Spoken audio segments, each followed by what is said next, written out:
Hello. So in this video we'll be seeing about the antivirus. So for antivirus good data protection, click on antivirus,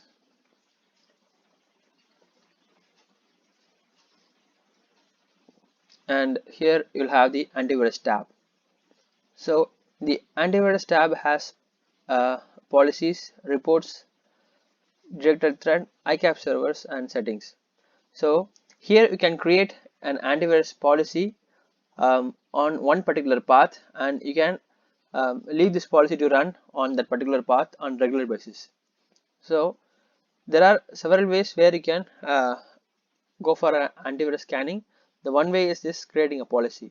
So you can create a policy on one particular path and schedule it so that the policy will run upon the path that you have given and will keep on going. I mean, will keep on doing a scanning on all the files on that particular path that you have given. So here I am enabling the antivirus policy and giving a test AV policy,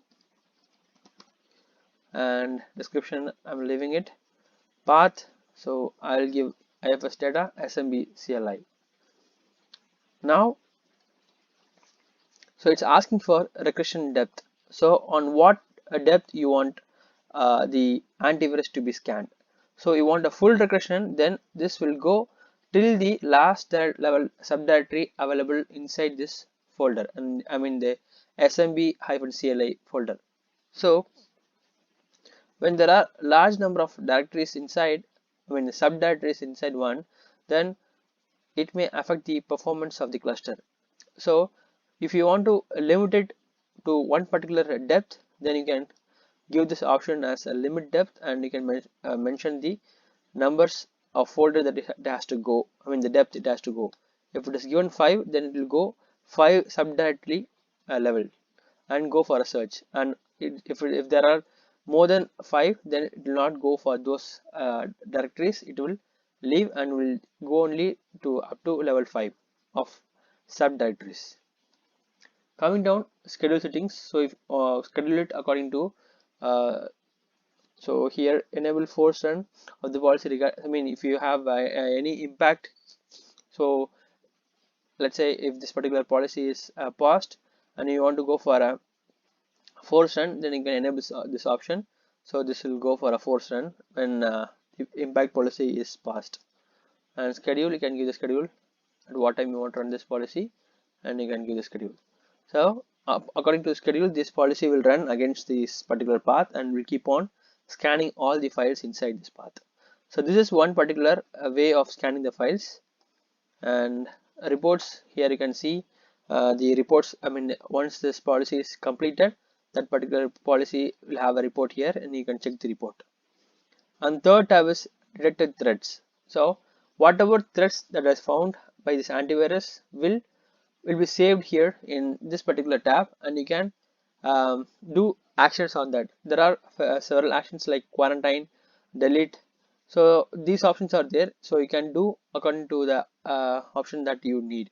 So if you want to delete the file, you can delete it directly from here, or if you want to let the user and ask him to delete the file, so you can let them know, or if you want to quarantine that particular file, you can do that as well. And here comes the ICAP server. So how this antivirus process takes place, we'll see here.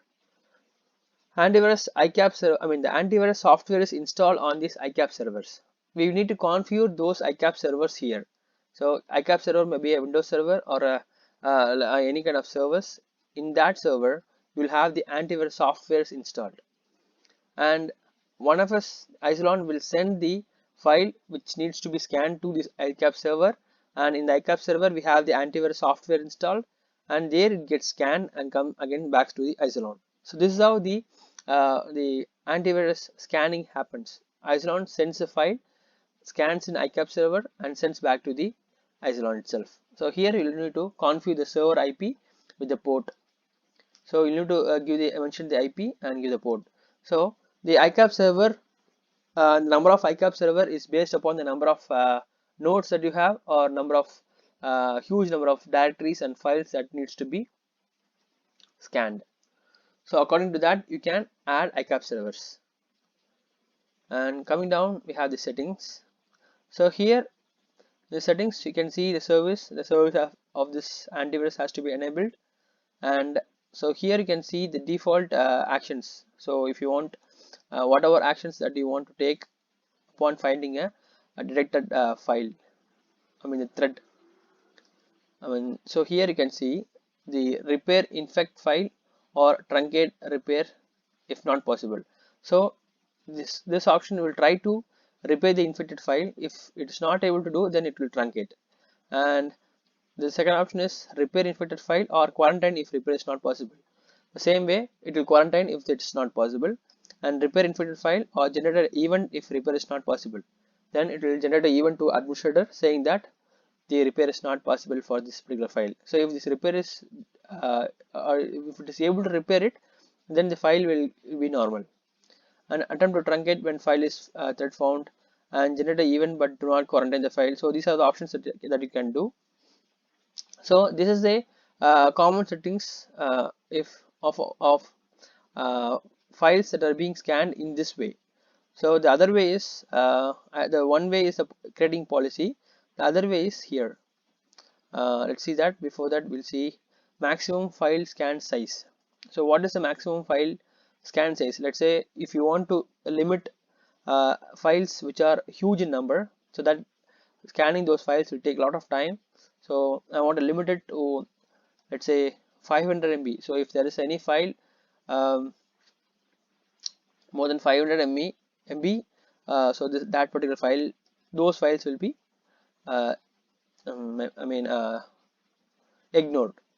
So here you can see 2 GB is the default.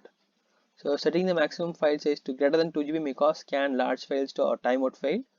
This may degrade the system performance, prevent access to files, and cause policy based scanning. Reports spurious failure.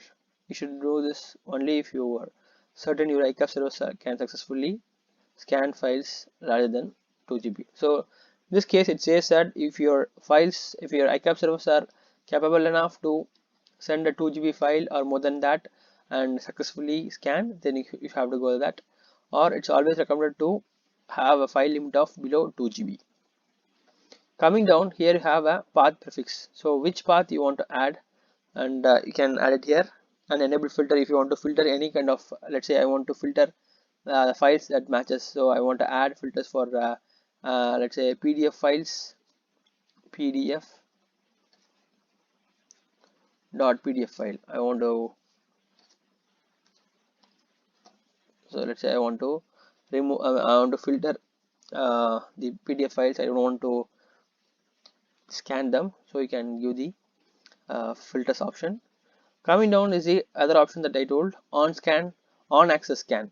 So here there are two options like enable scan of files on open and enable scan of files on close. So in this case, whenever a user tries to open a file, that particular file will go to antivirus, the ICAP server, and it gets scanned in the antivirus software and then comes back to Isilon. Then the user will be able to open it.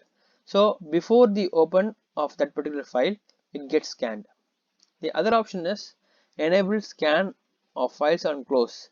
So whenever a file is being saved and closed from the user side, so before getting saved on the Isilon, it goes to the antivirus ICAP server, and then gets scanned in the antivirus, and then it will save here in the Isilon.